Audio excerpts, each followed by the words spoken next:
like, since we are talking about slumber parties, and I think all three of us at some point had, when we were growing up, when we were kids and all that, would have had like a sleepover or slumber party with a few friends and all that.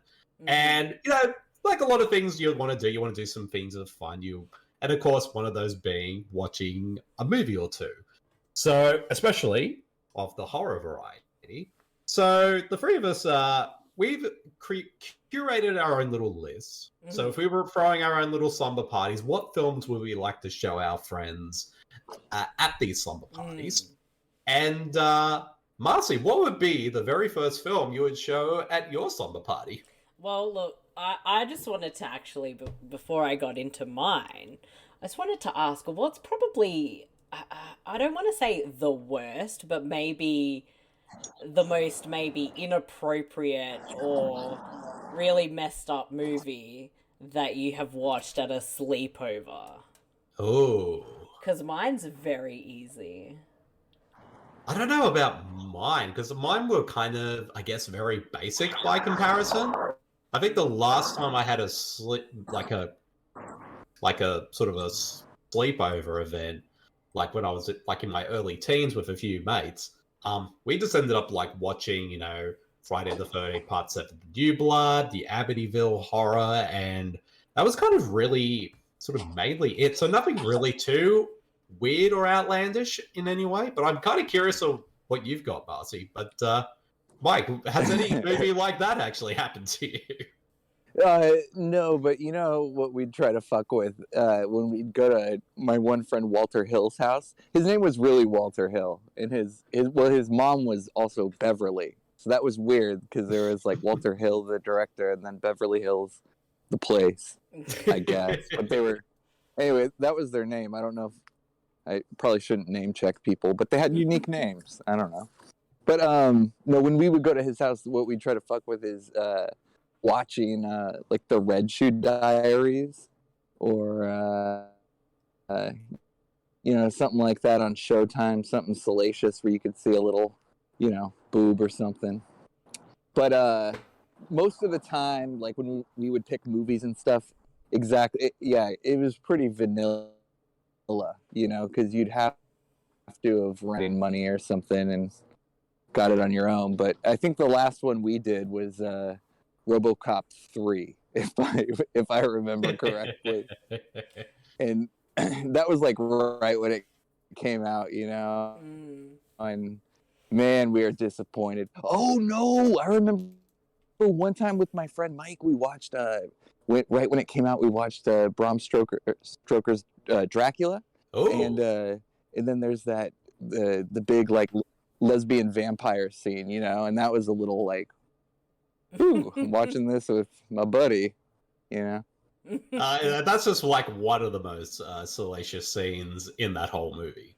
Because let's not forget, there's a scene where basically, I believe, Dracula in werewolf form basically goes down on Sadie Frost. Which is an image I'm still trying to get out of my head, but I digress. Wow. But Marcy, what movie did you have that was so scandalous at your Dracula walked so Twilight could run? Exactly. Okay, well, it could be classified as a horror movie, but it's not. But I was 10, and I think it was a cousin's sleepover, and we rented Kids, and it just come out. Oh no! Oh yeah, no. Kids is a horror movie. Are you kidding? It is. And then even the true story, like the post-production story of that movie, is a horror story, and Harmony Korine's a horror story. The whole thing. But god damn it, I was into Gummo, so I totally get what you're doing. Yeah, so anyway, I was 10, I saw that movie, and then I did not really recover ever. It's a bit too much. I don't think anyone that age would recover after watching Kids that young. That explain a lot that I can pretty much watch anything these days. Like, it's probably a good thing I only watched that movie until like my late 20s, I think. So, but even then, I was horrified. But yeah. But anyway, my first movie for my overnight slumber party sleepover movie horror marathon, I've gone with my favorite horror movie of all time, which is Reanimator, because you know this movie has everything you need. It's funny, it's gory, it's ridiculous. It has some zombies. It has Jeffrey Combs. It has Barbara Crampton in nothing, so you see boobies. It has decapitated heads that do head. It's kind of weird. It's a bizarre movie, but it's brilliant. It's amazing. It's beautiful. Yeah. That scene with the head in the pan, Yeah. You bastard! You bastard! Oh, That one's jeez. so good. It is a great movie. I think it's a really fun, ridiculous movie to kick off the proceedings. Oh yeah, like it's one of those movies that is just kind of a good kind of mixture of a party horror film for any type of event. Now, Mike, what would be the very first film you would show at your slumber party? Well, we had a bit of a technical difficulty, but I did want to ask or talk a little bit about Reanimator for a second, if that's cool. Yes, please do, because yes, you didn't get to. I think I saw the other day on the website you guys did Beyond Reanimator. Yes, we did. Yes. Did you watch the Reanimate Your Feet music video? No. All right. Is there any way you could pull this up right now? Like, you could do a live react? Sure. That'd be... I think we probably can. Yeah, sure. Let me go into... Because it's one of the greatest Halloween party themes of all time. And, very few people... I mean, outside of the Beyond Reanimator cult. Okay, no. What's it called? It's called Reanimate Your Feet. It's like the official song from Beyond Reanimator. Your feet. Alright, I'm looking it up right now. They didn't put it in the movie proper, but I had thought they put it over the credits, but I don't know if you stayed for that. But I couldn't see Brian Usna letting it be in the movie. I don't remember it being in the movie. I found the song. Mm-hmm. Give me 1 second. I will pull up the screen. Yes. And we're gonna listen to it. And we'll put a bit of audio so people can... Come a little closer. I'm the Reanimator. Wow. Wow, this is quintessentially early 2000s. Yeah, I'm scared, actually. Is this it? I swear to God. What the hell? Am I watching? Yeah, this is like... Your feet. This is probably more terrifying than Beyond Reanimator.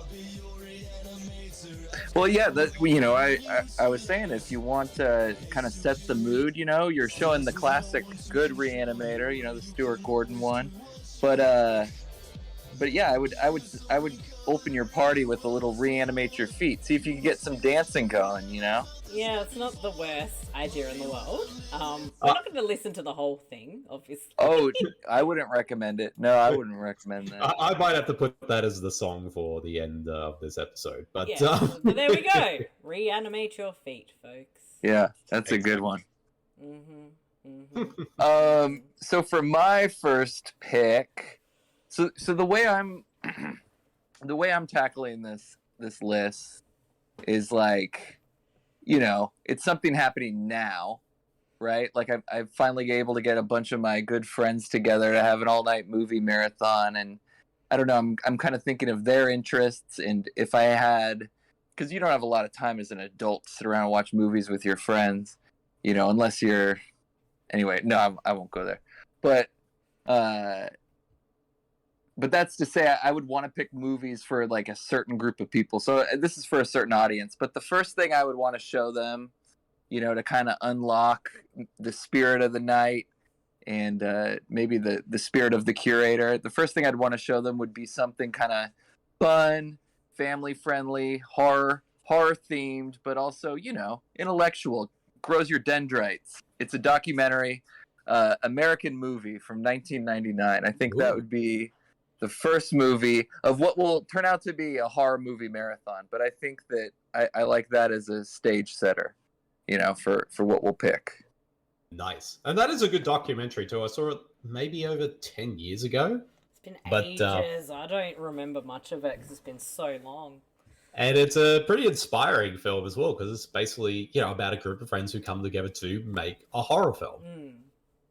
Right. Yeah. And I mean, that Bede just said it out loud, but that is going to be the theme for the rest of my list. But I think it'd be cool to, frame that evening with like the story of Mark and Mike and their movie Coven. Or Coven, excuse me. Coven sounds like oven. Yeah, Coven. Coven sounds like oven. That's right. Oven. Well, I should have added my sort of movie marathon is zombie related. So, yeah. Oh, okay, cool. I think I forgot to add Yeah, that. you had a theme as well. Yes. Nice. Yes, and mainly because I guess, recently I watched, I'm behind on my 31 Days of Horror, whatever, I'm catching up. What's it called? The Night Eats the World, which was unlike any zombie film I had seen. And I'm also playing a lot of Xbox, and I've been playing the Walking Dead games, so there's also zombies, so they've been a bit on my mind. So I thought, reanimator zombie thing, let's go. Anyway, Bede, Yes. off to you for your first movie. You, Bede. Yes. Well, speaking of zombies, that's actually happens to be my first pick. However, though, it's kind of a mishmash of a lot of things, and zombies are a part of it. And it's actually a movie I recently watched as part of my 31 Days of Horror, and that is the 1985 Mexican horror film Cemetery of Terror, which is a mishmash of so many subgenres, because it's a movie that's set on Halloween night, and it's about a group of friends who go to this abandoned house that's near a cemetery. And during the night, a lot of crazy shit happens, because there's also like an undead serial killer. There's also a devil worshipping cult. There's zombies, and it is also a film that switches gears as well. And it has a lot of the supernatural elements as well. And the thing is, though, like, it feel like it is a mixture of so many different things, and you don't think it would all work together well, but surprisingly it does, and it ends up just being a really fun time from beginning to end. Just, I would say, like, imagine the zombie sequence from the Thriller music video expanded into a whole feature-length film, and this is basically what this film is. And it's just a lot of fun, and I just had an absolute blast. Like, it is very cheesy and very silly, but it is just a total blast from start to finish. I haven't seen it, but maybe I need to. Indeed. Hell yeah. And where is that on physical media? Well, I believe our good friends over at Vinegar Syndrome released this movie on Blu-ray. You don't say, Bede. Exactly. And now we got a nice little plug there. So, but I would say this was a blind buy for me. I didn't know what to expect when I sat down to watch it, but I absolutely loved it. So this is, if anyone is like in the upcoming Black Friday Vinegar Syndrome sale, wants to buy something, definitely pick up Cemetery of Terror, because it's worth getting for sure. Oh yeah, they've been having just a hell of a year generally. I think that was one of their later batches last year, but yeah, great recommendation.